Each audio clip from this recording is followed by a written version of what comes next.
c'était totalement un homme de théâtre. Je crois qu'il avait fait qu'un film, un petit rôle dans un film. Moi, c'était... j'allais voir ses pièces depuis 15 ans. J'allais voir, j'étais un adepte du théâtre de l'Aquarium, des pièces qu'il a d'abord montées avec Jean-Louis Benoît et Jacques Michel. Et puis j'ai continué. Je pense que j'ai pratiquement jamais loupé un spectacle de Didier Bezas depuis, je crois, 1991 ou 90. Je trouve que c'est un metteur en scène sublime. C'est un acteur génial. Et je voulais un acteur neuf.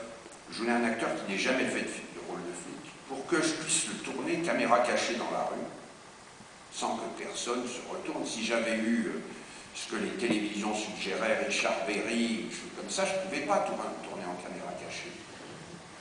Tous les gens l'auraient regardé, tout, tandis qu'un acteur que personne ne connaît, je peux être, moi, planqué, même le suivre dans une camionnette, il est là, il déambule, il rentre dans les voilà. Et je voulais que ce soit l'occasion de révéler plein d'acteurs. Alors j'avais vu des actrices aussi formidables, dont certaines dans une pièce de Xavier Duringer. Donc Lara Guirao, qui fait la petite prostituée, que vous aurez, qui a des petits rôles dans beaucoup de mes films, qui a des rôles même importants. Dans Oli Lola, elle a un rôle important, et qui est formidable. Formidable, elle fait la première. Charlotte Caddy, qui jouait dans Laissez passer, là, et qui fait la femme flic, et dont je connais très bien le modèle, que j'ai revu il n'y a pas longtemps à Toulouse, Carole, qui est ce qui est marrant, qui a voulu être comédienne, et qui était dans le même cours d'art dramatique que Charlotte. Et puis elle a trouvé que le métier de flic était plus assuré que le métier de comédienne. Donc elle a choisi. Mais elle fait toujours des petits rôles. Dans beaucoup de mes films, elle fait des rôles. Dans La fille d'Artagnan, elle fait un petit rôle. Dans L'Appât, elle fait la femme flic qui fait une fouille à corps sur Marie Gillin à la fin, au Quai des Orfèvres, et elle était enceinte. Et elle me dit, je suis enceinte. Je lui dis, mais on vous fait travailler jusqu'à quand vous êtes enceinte? Elle m'a dit, jusqu'au 7e mois.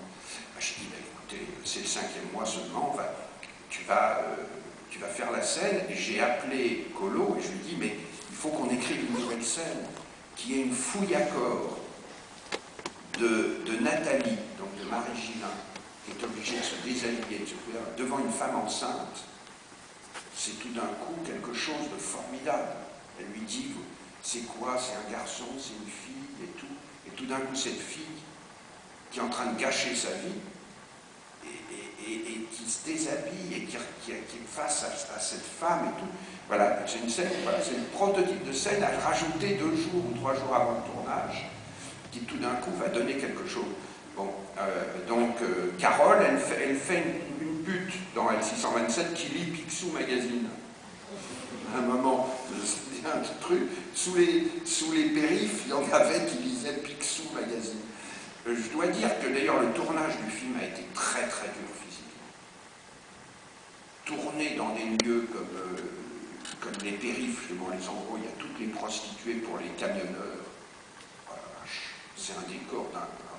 Là, dans le record des décors glauques, la directrice de production, Christine Raspillère, avait un tout petit chien minuscule, une boule de poil, comme ça, qui s'appelait Vodka, qui était revenu de ce lieu. La chienne avait des préservatifs partout.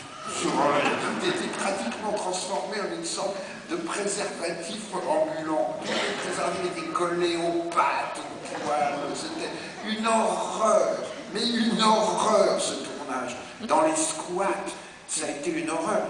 Et il y avait une réflexion géniale au Festival de Venise. Il y avait Jacques Lang et Monique Lang qui étaient venus voir le film, et Monique Lang avait tenu à parler à Charlotte Caddy et à Michel Alexandre. Et elle avait dit, ah, je ne savais pas, je ne savais absolument pas que vous alliez dans des endroits aussi sales. Femme du ministre de l'Éducation nationale, qui trouvait que les policiers allaient dans des endroits très très sales. On se dit, mais qu'est-ce que les gens connaissent, qu'est-ce que ces gens-là connaissent de la réalité? de la réalité.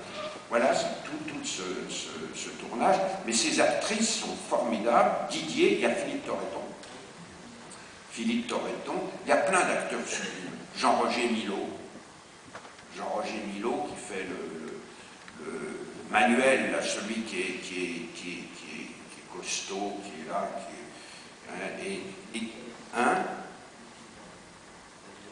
il est dans La vie rien d'autre, il est dans Germinal. Claude Berry l'a vu dans L127 et lui a donné le rôle très très important dans Germinal, où à la fin du film, il est censé se faire casser la gueule par Renaud, ce qui est quand même là une sorte d'improbabilité dramatique. Parce que Jean-Roger Milot, il fait 120 kilos, c'est une force de la nature, c'est un mec de banlieue, qui a eu souvent maille à partie avec la police.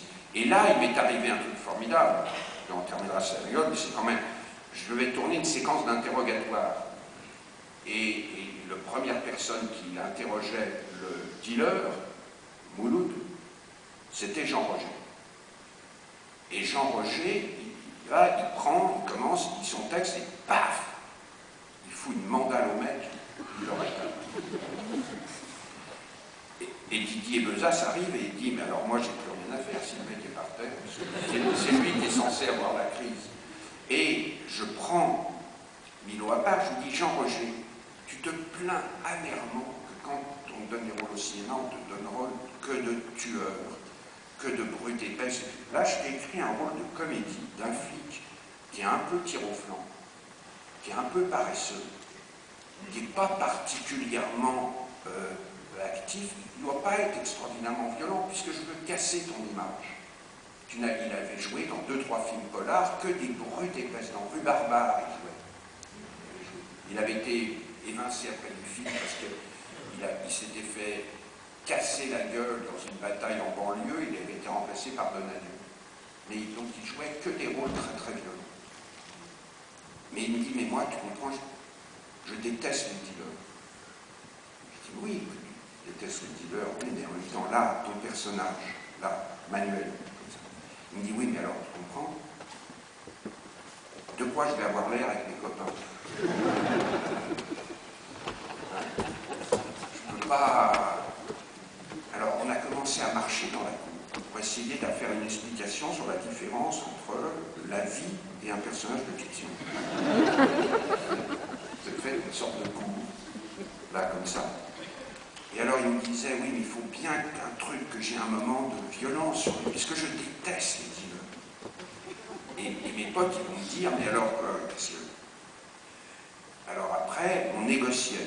Il me disait, je peux le pousser. Tu peux le pousser, mais il ne faut pas que tu le tapes. Alors, je peux lui tirer sa ceinture.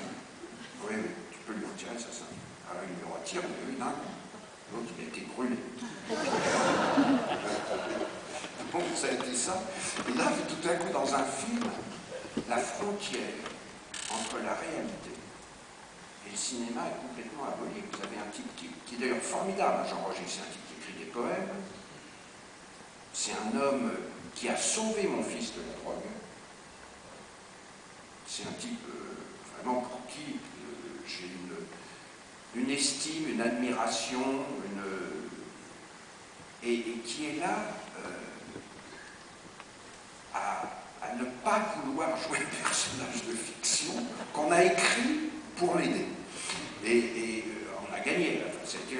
Et il est génial dans le film. Mais ça a été une discussion comme ça. Il voulait absolument défoncer une porte.